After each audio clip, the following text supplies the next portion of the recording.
सच्चिदानंद सदगुरु साईनाथ महाराज की जय। ओम साईराम। मित्रों, आज का ब्लॉग आप सभी हमारे साईं परिवार के लिए विशेष लाभकारी और कल्याणकारी है, क्योंकि आज के ब्लॉग में अपने साईं परिवार के लिए बहुत ही विशेष उपाय लेकर के आए हैं। अगर आपके घर परिवार में लगातार बहुत दिनों से नकारात्मक ऊर्जाएं हावी हैं, डाकनी साकनी पिशाचनी या किसी प्रकार की भूत पिशाच की साया या किए कराए की बाधा आपके घर परिवार पर की गई है, घर परिवार निरंतर रोग दोष से पीड़ित है, घर का वातावरण कलह युक्त बना हुआ है, घर परिवार में वृद्धि विकास रुक गया है, तो ऐसे समय में जो यह नवरात्रि आया है यह आपके सौभाग्य के रूप में आया है, क्योंकि नवरात्रि में समस्त प्रकार की आसुरी शक्तियों को समाप्त करने का, नकारात्मक ऊर्जाओं को समाप्त करने का सबसे शुभ मुहूर्त माना जाता है। जिस घर में इस नवरात्रि में माँ का धूप दीप दिखाया जाता है, उस घर की समस्त दुर्भाग्य दूर हो जाते हैं। उस घर में अगर कर्ज के बोझ के नीचे लोग दबे तो वह भी समाप्त होता है। उस घर के युवा बच्चे बच्चियाँ शादी विवाह में अगर दिक्कत आ रही तो उनकी शादी विवाह भी बहुत अच्छे से होती है। घर परिवार में किसी भी प्रकार की कोई दुर्भाग्य चल रहे हैं, नौकरी बिजनेस व्यापार, तो उसके लिए भी आप आराधना पूजन कर सकते हैं। यहाँ पर सबसे बड़ा चीज बाधाओं को समाप्त करना, क्योंकि होता क्या है, आपका अच्छा खासा परिवार जो बहुत अच्छा कमा रहा होता है, अचानक से उसका दुर्भाग्य, किसी की नज़र की बाधा, किए कराए की बाधा होती है। ऐसी बाधाएं आपको डिस्ट्रॉय कर देती हैं और आपका जो अच्छा खासा एक मार्ग चल रहा था, विजय का मार्ग, वह क्या होता है, पराजय में बदल जाता है। ऐसे समयों में आपको क्या करना है, माँ का आराधना कैसे करना है वह हम सब चीज़ बताएंगे। तो सबसे पहले आपको लेना क्या है, माँ की एक दुर्गा सप्तशती की किताब आप ले लीजिए। दुर्गा सप्तशती अगर आपके घर में है तो बहुत अच्छा है।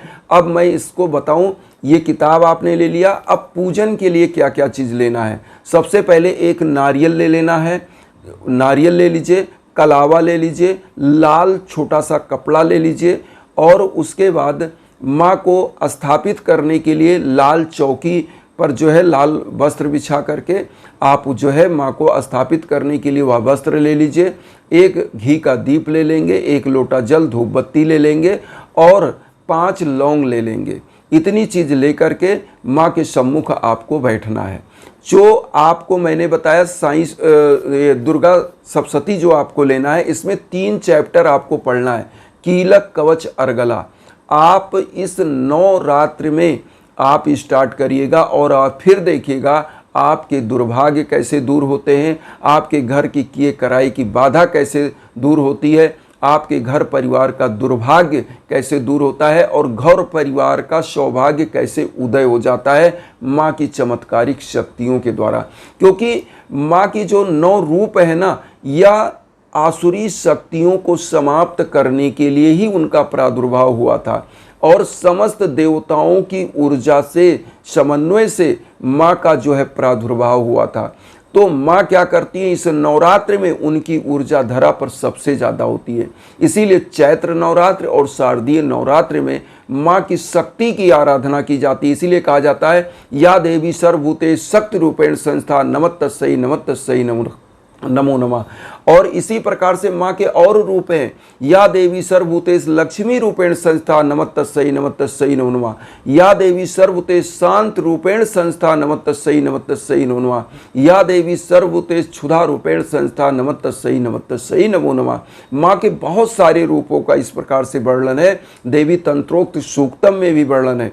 तो इसीलिए कहा जाता है कि माँ से आप यश कीर्त पद प्रतिष्ठा धन शांति सुख समृद्धि प्राप्त करने के लिए इस नवरात्रि में पूजन कर सकते हैं। तो अब आप क्या करेंगे, जो नारियल लिया है, नारियल पे आप 9 बार इस रक्षा सूत्र को अपनी मनोकामना बोलते हुए लपेट के रख लें, और उसके बाद आप क्या करेंगे, माँ को गुड़हल के 9 पुष्प, प्रतिदिन 9 पुष्प आप अर्पित करेंगे। कैसे, कौन सा, नवाण मंत्र ओम ऐं ह्रीं क्लीं चामुंडाय विच्चय बोलते हुए माँ के श्री चरणों में उस पुष्प को अर्पित करेंगे। नवाण मंत्र को जो बोलते हुए जब पुष्प अर्पित करें अपनी मनोकामना भी मन में बोल लें कि माँ हमारे घर परिवार की दुख दरिद्रता निर्धनता दूर करिए, हमारे परिवार को यश कीर्त पद प्रतिष्ठा दीजिए, बिजनेस व्यापार में सफलता दीजिए, हमारे युवा पुत्र पुत्रियों को जॉब रोजगार दीजिए, अच्छा उनकी शादी विवाह अच्छे घर में कराइए। जो मांगना चाहे, संतान प्राप्ति के लिए कामना करते तो वह कर सकते, आपके घर में किए कराई की बाधा है तो वह दूर करने के लिए भी आप कामना करिए। अब यहाँ करना क्या है, तो जब आप 9 पुष्प अर्पित करिए वो मैं ह्रीं क्लीं चामुंडाय विच्चे बोलते हुए, उसके बाद अब क्या करेंगे, आप जो कीलक कवच अर्गला स्तोत्र है इसको जरूर पढ़ें, जो माँ का दुर्गा सप्तशती में। और उसके बाद अब यहाँ क्या करना है, जो आप घी का दीप प्रज्वलित किए उसमें 5 लौंग डाल दीजिए। लौंग जलेगा नहीं, उसी जो घी है ना उसी में डाल दीजिए और आप दीप प्रज्वलित कर दिए और माँ को इसी दीप से माँ की आरती आप करेंगे, इसी दीप से। तो लौंग क्या होता है, माँ का अति प्रिय आहार होता है और लौंग जब घी में आप डालते हैं तो घी एकदम पिघली होती है, उसके अर्क उस घी के माध्यम से दीप के माध्यम से प्रज्वलित होते हैं। इसीलिए कहा जाता है शुभम करोति कल्याणम आरोग्यम धन संपदाम शत्रु बुद्धि विनाशाय दीपकाय नमोस्तुते। तो दीप आपके इन क्षेत्रों में लाभ करती है, इसीलिए कहा शुभम करोति कल्याणम, शुभ करती है, कल्याण करती है, आरोग्य धन संपदा की प्राप्ति करती है, शत्रुओं का विनाश करती है। और जब वह अर्क के रूप में वह लौंग माँ के सम्मुख जलता है तो आपके घर की नकारात्मक शक्तियां जो है वह दूर हो जाती हैं, सकारात्मक ऊर्जा का प्रभाव आता है। जैसे किसी कमरे में बहुत सारा धुआं इकट्ठा हो जाए जो नकारात्मक शक्ति के रूप में, जहाँ आप सांस ना ले पाओ, लेकिन एक ऐसा फैन लगा दिया जाए, ऐसा जो है एग्जॉस्ट लगा दिया जाए जो उस धुएं को बाहर कर दे, तो वातावरण कैसा होता है, एकदम स्वस्थ होता है, जहां आप ऑक्सीजन ले सकते हो, सांस ले सकते हो। ऐसे ही आपके घर की नकारात्मक शक्तियों को खींचकर एग्जॉस्ट के थ्रू माँ फेंक देती हैं और आपके घर का वातावरण एकदम पवित्रमय हो जाता है। तो इसलिए इस उपाय को करें और माँ को पंचमेवा का भोग लगाएं, 5 ड्राई फ्रूट का भोग लगाएं और अपने घर परिवार में वितरण करें ही करें, फल फूल का वितरण करें और उसके बाद बाहर के गरीबों दीन दुखियों को जरूर वितरण करें और नवरात्रि का व्रत रहने वाले लोगों को फलाहार जरूर कराएं।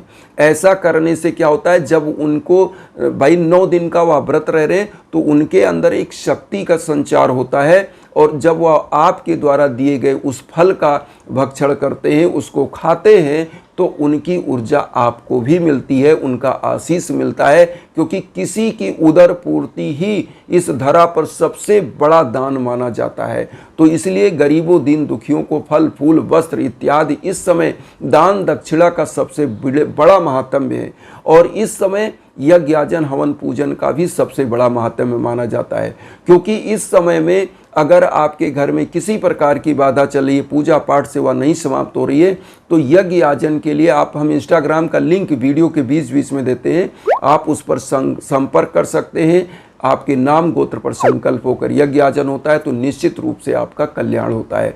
तो इन्हीं भावनाओं के साथ एक चीज़ और कहेंगे कि चैनल को सब्सक्राइब करके ज़रूर आप जुड़ें, क्योंकि जब चैनल को सब्सक्राइब करके आप जुड़ते हैं तो हमारा आपका एक संपर्क लगातार बना रहता है और जो चीज़ें हमारे द्वारा बताई जाती वह आप तक पहुंचती हैं और आपके कमेंट जो आशीर्वाद के रूप में हमें प्राप्त होते हैं, उसी ऊर्जा के द्वारा हम और उत्साहित होकर आप तक पहुंचना चाहते हैं। तो मुझे भी अपना परिवार बनाइए, आशीर्वाद दीजिए, चैनल को सब्सक्राइब करिए और उन भक्तों तक वीडियो को जरूर शेयर करिए जो किन्हीं कारणों से कष्ट में, दुख में। इसी भावना के साथ ओम साई राम।